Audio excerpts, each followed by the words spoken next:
Hi, everyone. Welcome to Freebird Spirit YouTube channel. Thank you for coming and hanging out with us today as we dive into discussion 24. And wow, but here we Wow. are. And and we call it discussion. Love is the wisdom behind awakenings, and we call it a discussion, but it's so much more than that. But today, we are going to be talking about What it means when you throw somebody you love under the bus, which is a metaphor, actually, for what we're really going to talk about, right? That's right. We struggled the last time talking about love. Mhm. And the message we got was that we really don't know what it is yet, and that it is the highest vibration. And then over the weekend, I sent you a message that said, maybe we need to talk about those kinds of behaviors we have that lower our vibration versus raise our vibration. And how do you do that when you're daily confronted with this really dark energy that the politicians are wielding on a regular basis? 100%. Right. And so then we started talking about, in our conversation, we started talking about, I'm looking at my notes, by the way, I'm not looking up in the air, which is I usually do. Then we started talking about what it means. What are we doing when we're a critic? It's funny because Donna was here the other day, and she's a theater person. And I said, do you want the New York Times? They left it here by mistake. And I said, you can always read what the critics have to say about theater. She's like, why do we have critics? And I'm going, right? What do we need critics for? Why do I need you to have an article in the newspaper that tells me whether I should like or dislike something? So that morphed into, when you and I were talking, why are we critical all the time? So then I went back to the story that you know so well about when someone leaves, that I was having a temper tantrum when someone would leave the cupboard doors open in the house. And you were so showing me that, isn't that sweet? That person leaves the cupboard door open in the house, and showed me that my critic was getting in the way of me just appreciating this other person and who they are, and all of who they are, not in the way of love. Yeah. Yes. And so you were opening my feelings about what it means to be a loving person. So that shifted into how do we do this? How do we change this world that's growing so polarized and so dark? And there was another shooting today at a Christian school, and it killed children.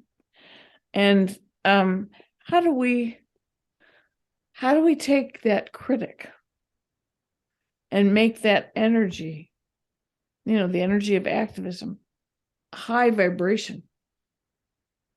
I think we used the example last time of, like, in the 70s, the person would put a flower in the muzzle of a gun, right? Yes. But, it means that what they did was they stayed in that loving energy, and they didn't stay in the critical energy. Why do we let ourselves be so pulled down by the critic? Well, I tell you what, and as you're describing it and opening it up for everyone, I and I we are our own worst critics for ourselves, right? Yeah. And so criticism really is triggering for people because Yeah. our own it's triggering our own stuff. And criticism, literally, if you break it down, is transference onto something else. Criticism is totally the opposite of love. It's so about ego. It's And so about ego. ego. And why it's just okay, family, everybody, just let's think about this for a second. Criticism You just did it. Family, let's think about this. Don't criticize us. Think with us. Think with us. Think with Don't us. criticize us. Help us But literally, process this. we are in constant criticism of every little thing from the moment we wake up. We're looking around, we're criticizing things, we're taking inventory. We're like, oh, well, I don't even like that there. I'm going to move it here. That's working from a critical space. I want to move that there, or I want to, and it constantly looking, oh, that doesn't. So it's something that we do, but we carry it over into other things that we feel like. So where it comes, where things that we can control, maybe in our own little circle of, it's okay to look at your desk critically, and go, okay, what do I need to change here? Where does it become kind of an unloving action towards others when you bring that critic, and towards yourself? Where does it become where it's not in a loving action? Breaking it down like that.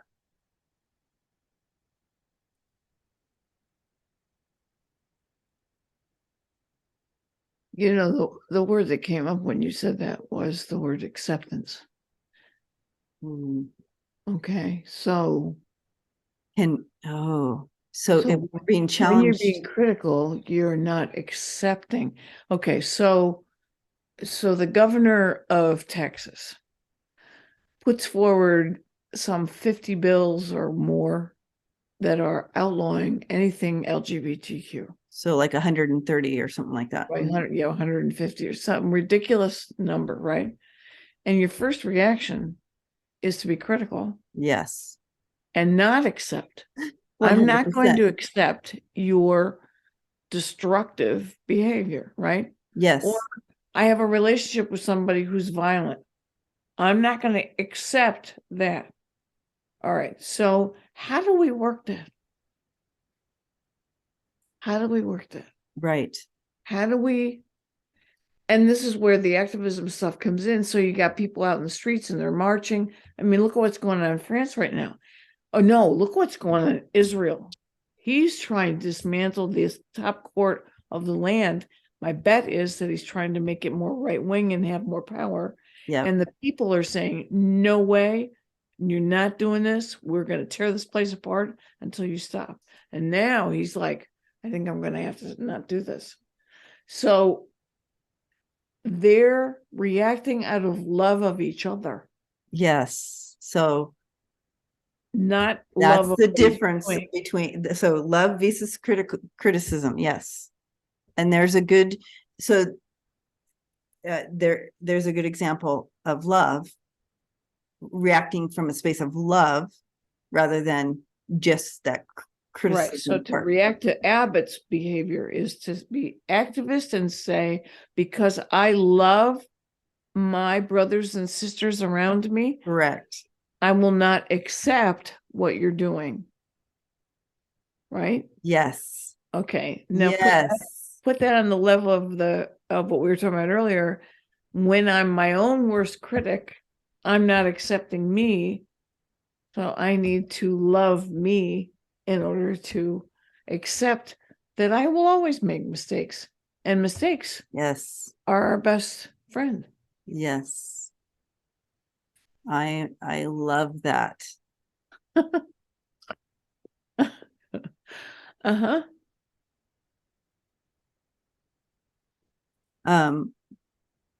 So let's break it down even further to so bringing the family in here as well. When we have people in our lives that feel that they can criticize us, when we have personal friends or whatever in our lives, family, friends, that they feel that they have jurisdiction, they're the ones that are in your lives, family, that are seem to be critical of you. How do we take it to that level? And they may say, well, I love you. Yeah. But right? Yeah. So we have those people as well to deal with it, are really trying to put, and we talked about this a little bit before in regards to messing with our vibration level. So we may be vibrating on this level, and then this person comes in every day and it's trying to pull us down into their vibration. They're trying to get us into the what I would consider a lower vibration, that critical, not from a good space vibration. So they're literally how do we remain in our this vibration here in reaction to the so I don't like the way you're doing this. Okay, you tell me. No. No, I just set you up. I know. She's like, I'm going to be critical right now.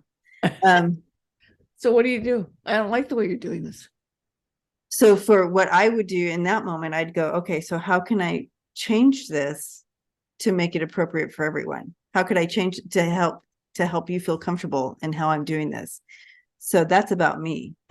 Right. So you just submitted to my criticism. Right. And that's generally that's my challenge with critical people. Just scratching her neck. And she's like, oh. And I'm like, right. And we all do that. What we don't do is say, I'm here in this school called human. And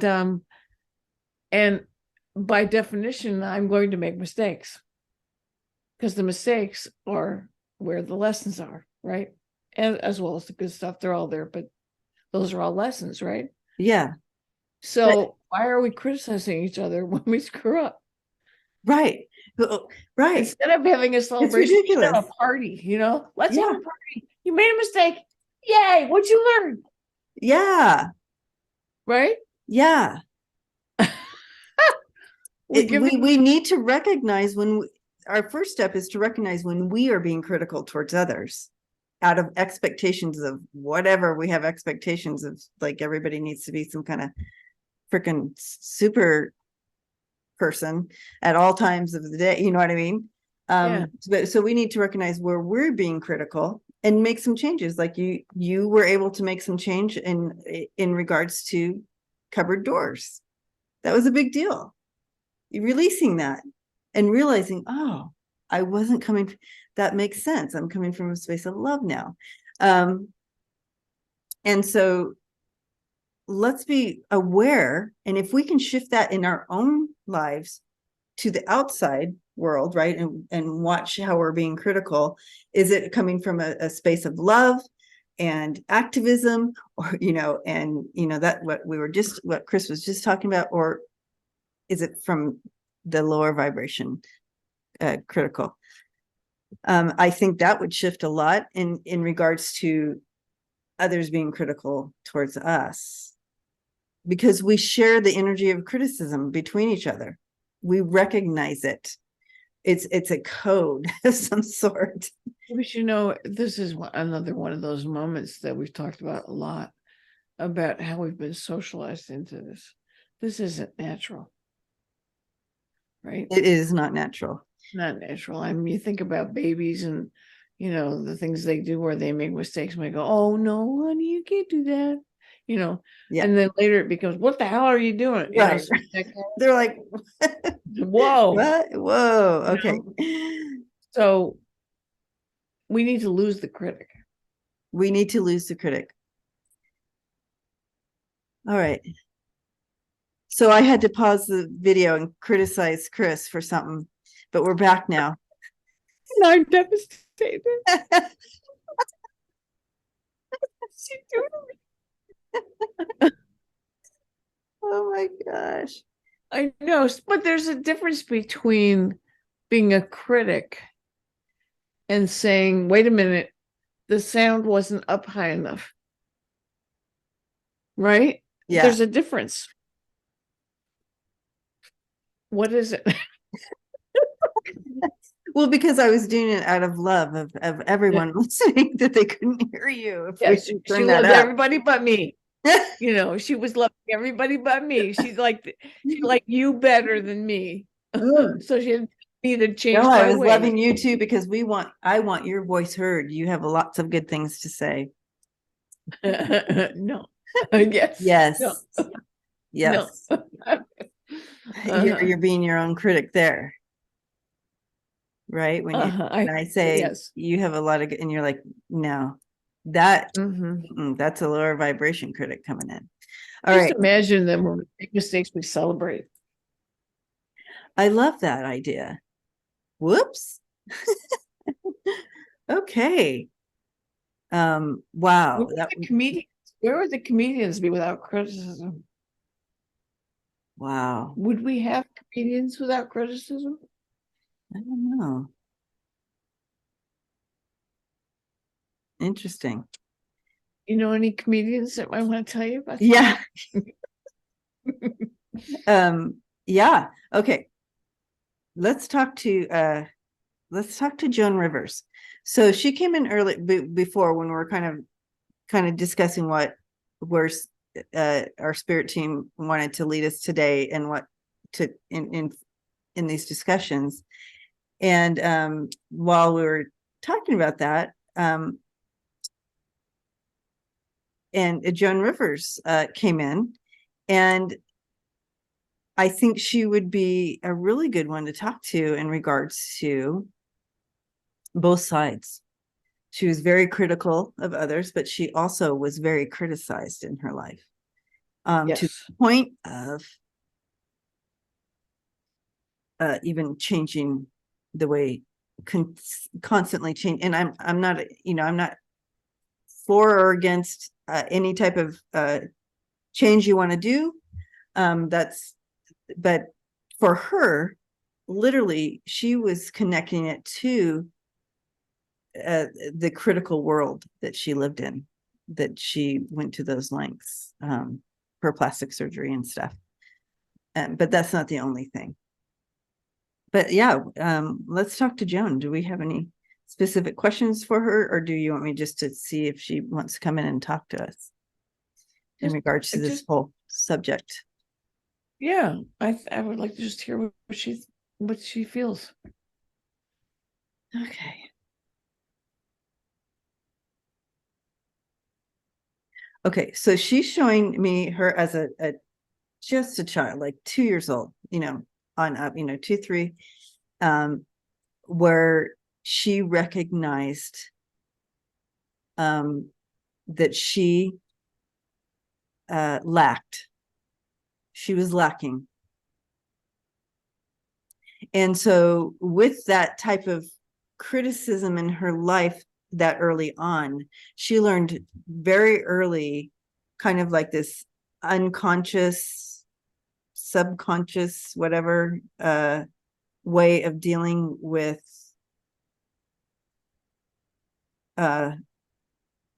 fixing it or maneuvering around it, doing everything she could not to be criticized. It didn't feel good. It made her feel less than. And she's showing me recognizing it very early, but it set out a pattern for her. I feel like she's also saying for us that that's literally the time we start recognizing criticism, is about that time, 2, 3 years old, when you're being told, no, don't do that, or you're being such a good girl, or you're being such a bad girl, or you're being, like, you need to, or let's wipe that off your face, or we need to brush your hair so it does. Everything is criticized and needing to be just so. And so those are the years when it starts to be built. So if you really want to start shifting this, we need to start making changes in how we introduce how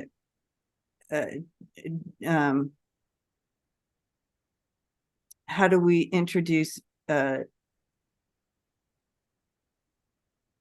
boundaries or directional advice, or like so shifting that a little bit in how we do that with starting at that age, literally. But also, it's never too late to learn, is it? It's just going to take a little bit. She said it takes a little bit more for an old gal to learn to learn a new narrative or whatever, change that direction, because it's so ingrained in us. And so exactly when she's pointing out, when we were just talking and I responded and well, I'll do what I can to fix it. How can I make everyone comfortable? Or, like that. So when I receive criticism, I want to fix it so everybody's comfortable. You know what I mean? So whatever the situation is, I just want to go, oh, okay, well, and so that's what's ingrained in me from my early ages, is to fix it so everybody around me is comfortable at the expense of me. And so that's my stuff, right?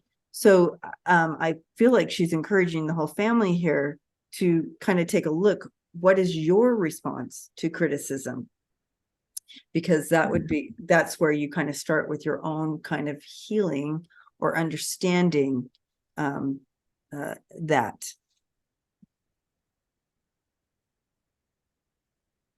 Okay.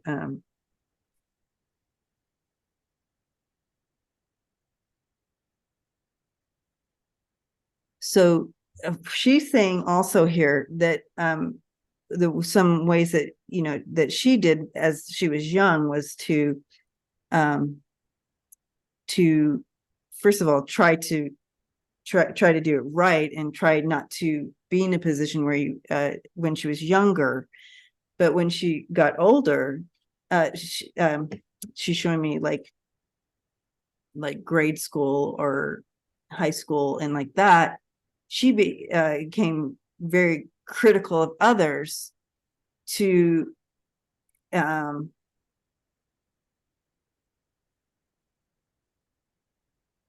she could be very critical of others so they wouldn't have the first sting or whatever. I don't know how to say this. I'm not quite sure how to bring that across. But she also she would add humor to it, right? Well, we call those things bullying or mocking. Okay. So those are other words for criticism. Oh, okay. So yeah, so that's kind of how she dealt with that, really. Mm-hmm. Her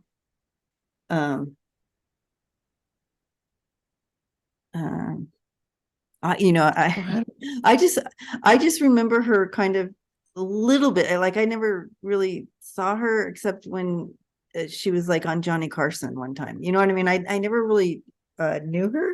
So this is very interesting to me to learn some of this from her.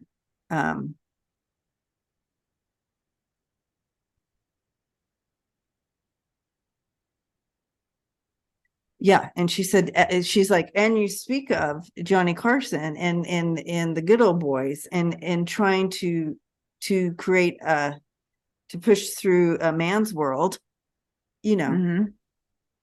Mm-hmm. and the criticism that you have to, and so it made her even more liony, I guess. I don't know how to, would it make her more bitey or something? Oh, she was. She could be vicious. Yeah. Vicious. That's the word I was looking for. Mm-hmm. Yeah. But that was, yeah. It was a different era. Yeah. For her to break through and be a comedian in the middle of these white men's world, you had to push back hard, and she did. She did it hard. She did. In her later years, it wasn't as effective because the world had started to change. But right. Right. Yeah, but the piece that comes up a lot through this is the piece about bullying. Bullying is criticism. What right? is? And so bullying. Mm-hmm. Bullying is criticism. So what we're allowing to happen with youth culture, social media, is the way in which bullying and mocking, which is another form of criticism, is taking the place of acceptance and inclusion. Yes.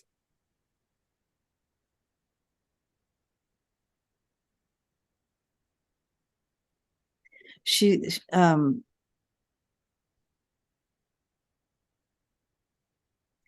yes. And so, it's interesting, in learning, kind of, she's showing, the bite of her words, in regards to all these, that,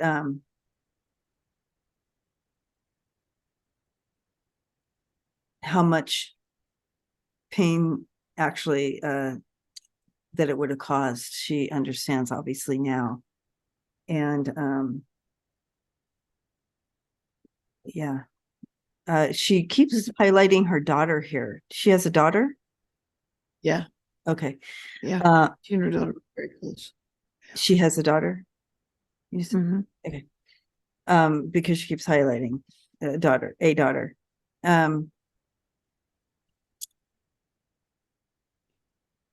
She was significant in teaching her a lot towards the end. Mhm.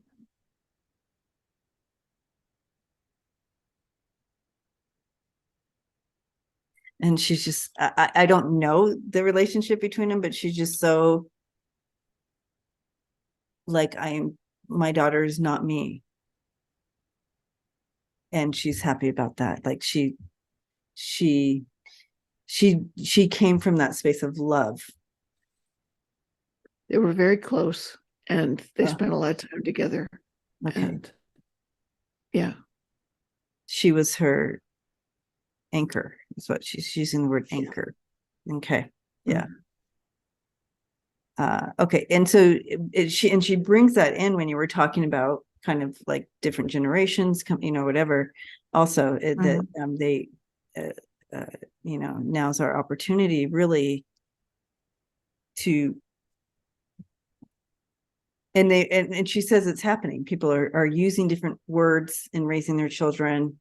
It's not as critical as it was, if you can imagine in the 40s and the 50s. She's saying, oh, I don't know when she was, but she's saying, so different than the 40s and the 50s, when it was very much, women were still going to bed, and waking up at 3 a.m. and to put their makeup on and do all that and then get back in bed like they just woke up like that. And, so that type of feel to it, she's showing me. And so, especially women, well, men and women, boys and girls were under lots of a very critical feel to it. She says it's shifting, so that's a good thing. I love that. And I see that in my own grandkids as their parents parent them, so different. And the language is different in the guidance. So it's not you're not growing them so much in the fear and the bullying and the critical and the like that. So that's good. But it's still, she said there still needs to be a lot of work. I mean, there's still a lot of work to be done. Without a And we doubt. can, and she's saying we can help shift that by working at our own stuff out in regards to our own critical being that we have. And just recognizing, is it coming from that space of love, or is it from the place of criticism? Yeah, it's hard to be inclusive if you're always in a mindset of criticism. Yes. And defensiveness is the other piece of this. Being defensive is what she's describing by saying that she would go after them first, so they wouldn't have to they wouldn't be able to come after her. Yeah. That's from a defensive position, right? And so that's how we deal with criticism. We become defensive. And I know people who think every conversation is a criticism, who will start to defend themselves even when you're not criticizing. It's like, I can't be wrong. I have to always constantly be aware that you could say something negative about me. So I'm going to start by saying something to defend myself. Yes. So it's, it's really, now that we're talking about it, criticism is really big. It's really a cultural, I can't find the words. It's really sort of a macro experience as opposed to a micro experience. Ooh, interesting. We tend to want to talk about it like it's, happenstance, but it's not. It's a major feature of the culture we're living in. We're not living in a culture that says that anything like that, anything that smacks of that is unacceptable, right? So now we go back to the word acceptance, so criticism is sort of the mainstay. I wonder if the field of comedy would even exist without criticism. We laugh at people. We laugh at people who are laughing at themselves. We spend a lot of time, it's rare when you find a comic who actually points out the ways in which the culture is not working. I'm reminded of Whoopi Goldberg in her early days when she did her one-woman show, and she was founded. It was a one-woman show about internalized racism. She pretended to be a little girl with long blonde hair. She would wear like a wig to sort of, or a mop to sort of say, my long, luxurious blonde hair, which was about this internalized damage that had happened. And people would laugh. But it was a different kind of laughter. It was sort of laughing with her as opposed to at her. So, and I know from comedy, for me, if I laugh, I recognize it in me, right? So usually when you're laughing, you personally are recognizing it. You're like, oh my gosh, that's so funny. I do that too. I'm not alone. You know what I mean? So some of that plays out too in comedy. It's not just, it is looking at things. oneself.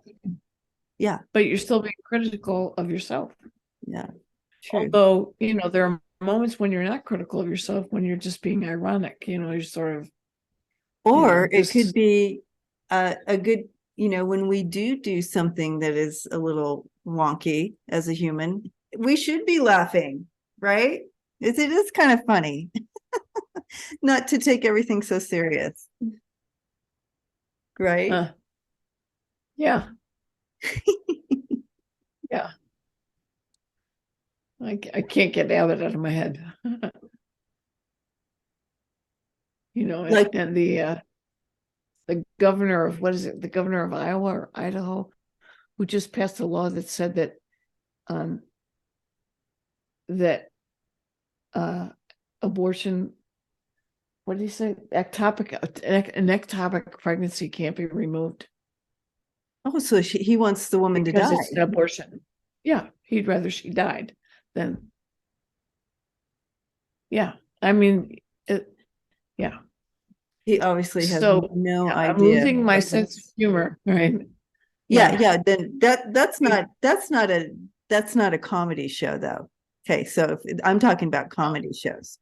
No, but a comedian would have something to say back, like Jimmy Kimmel or would say something back about how goofy that is, or Stephen Colbert. It's not funny. No, that's more ironic. So that's a whole nother topic. I don't know that falls under criticism, because that would be more of a righteous, more coming from a space of love of the woman. And the woman, be critical of him. Yeah, critical of him because we love the woman. You know what I mean? So that's not under the critical. That's not under criticism.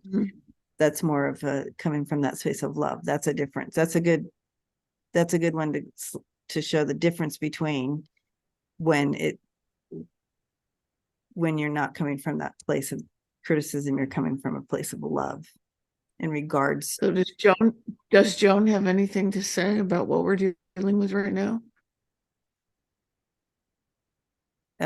Okay. You guys might know her better, but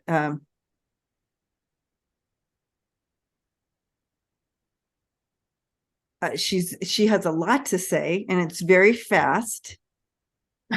That's who she is. And she has a lot of language about this. Basically, if I was going to put it in a nutshell here, she's saying this is basically a freaking shit show going on here. What's going, like, it is like,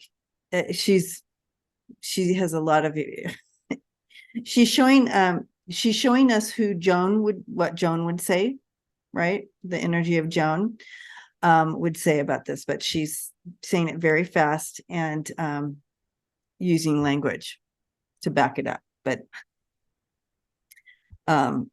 these men, oh my gosh, she's going on about the men involved in this. Who are they? Like and she has a lot to say about I wish I need her to slow down just a little bit, but she's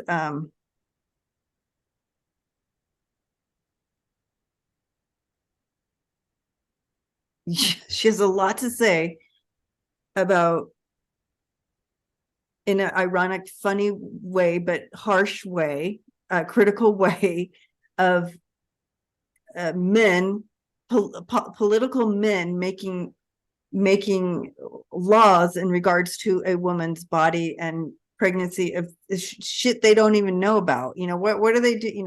So she's talking about all that. And for those of you who know Joan, and I don't, you probably understand what I'm seeing right now on stage here.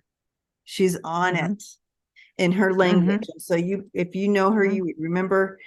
And but she is cutting them down in a very good, I mean, I wish I had that language. I just don't, but very principled way. But yeah. Sharp, very sharp. I'm reminded that there's a role that people like her, and there's not very many, play in and getting the crowd to react. And the thing is what I'm being reminded of here, because she's showing me my phone here, but she's like, yeah, you've when you were talking, she's saying there are people like me, but you're going to find them on, like, what's that thing I watch, like TikTok, but they're not on the main stage. We need to get them on main stage. I've sent you some of those, some really sharp shooters that really bring that truth across, and it is like, whoa. And well, don't underestimate that they have gone viral. I hope so. Right. So that when Joan Rivers was here, going viral meant you had a lot of people in the audience on TV or in front of you. Now going viral means that you're on social media, you're in the airwaves, and some of them are getting over 1 million hits. That's true. That's true. Not to underestimate that. And, so maybe that's why she's pointing to that. She's like, it's still out there. It's just not. Okay, well, it is still out there, and some of them are absolutely brilliant. Oh, and she just showed me Chelsea Handler. I can't even believe I just remembered her name. Yeah, she showed me her, and I said her name. Can you guys? The family's looking at me like, "Oh my God, you remembered a name! Yay!" There's hope for the future. Yes. Yeah. So people like that. So she's enjoying this conversation for sure. She's in right with us. And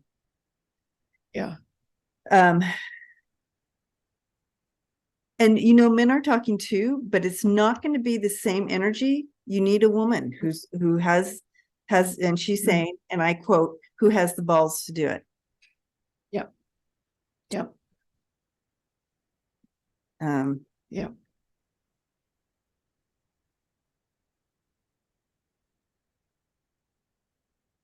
She's showing me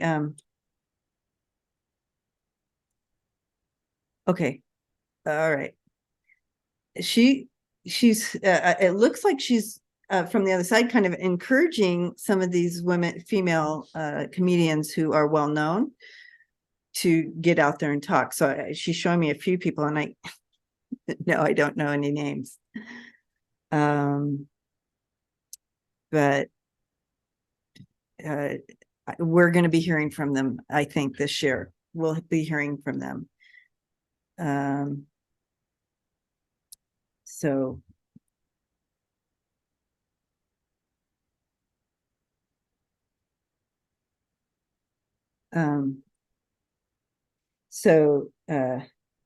yeah.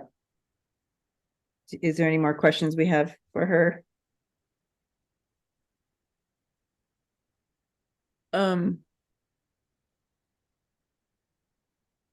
Well, given her history around criticism,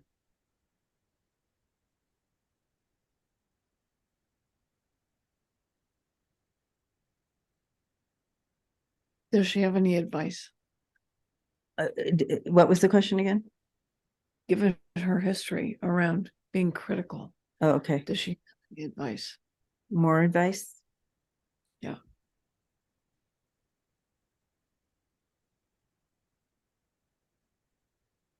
Okay, she's saying, be critical where criticism is needed for positive change.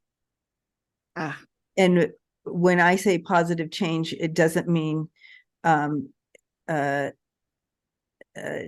your hair blonde from gray, or you understand what I mean. She's saying when it's going to create a positive change in and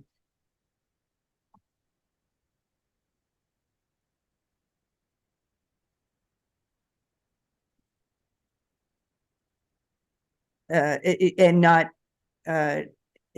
she's showing me someone wearing 2 different color socks. That is not a time to criticize. So she's bringing an example. So she's dumbing it down for me. She's laughing. Okay.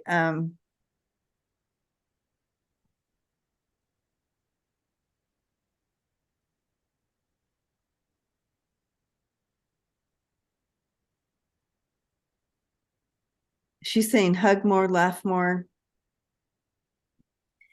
enjoy each other's multicolored spirits, and don't try to change each other.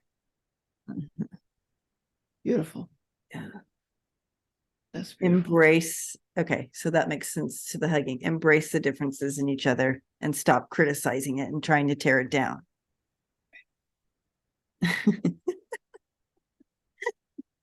I feel like I have a whole different mannerisms when I'm talking with her. So funny. Very fun. Yeah. So thank you, You Joan. know, thank you, Joan. Yeah. Thank you, Joan. That was good. Anytime, she said. She talks so loud. It goes. Anytime. That's who she is. That's so funny. That's why she was so loved. Yeah. She's very funny. Yeah. Sorry.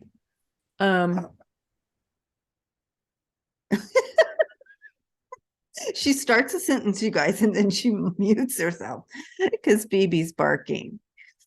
Okay, so I think where I want us to end is on why do we care? Why do we care? Why do we care? And I want to go back to what you were all about last time or the week before. I want to live in a world that's inclusive and full of love. Yes. And to do that, you have to be able to stop being critical of difference, accept people for who they are, for what journey they're on, for what path they've carved out. Yep. And to live, to deal with your own soul and the message from your own soul, and to just let people live. You know, the trans thing, we've said this before, it's just cloth, people. They just want to wear something else. It's just cloth. They're not gonna It's not about anything but that. It's, just let them live. Let people of color be who they are, live in a world where people are different, where people enjoy each other's company or not, but it doesn't require that we be harsh or negative or critical. Yeah, it's about comfort. Yeah. And Even people also, who are most importantly, guess where that starts? It starts Where? it starts within Dick? you. Starts within ourselves. So that's where we begin, is within ourselves and then outward. Yeah. So really be aware of how you're being critical of yourself, which is keeping you in a box, which we know about boxes. Going back to those boxes. Back to the boxes. Stop with the boxes. All right. Oh my goodness. Yeah. Yeah. So, family, thank you for coming along with us today, and blessings to you. We look forward to the comments as usual to keep this conversation going. Love is the wisdom behind awakenings. And so until next time, hug yourself. Yeah. Give yourself a hug. And we hug you too. And I hug myself. Me too. Yes. All right.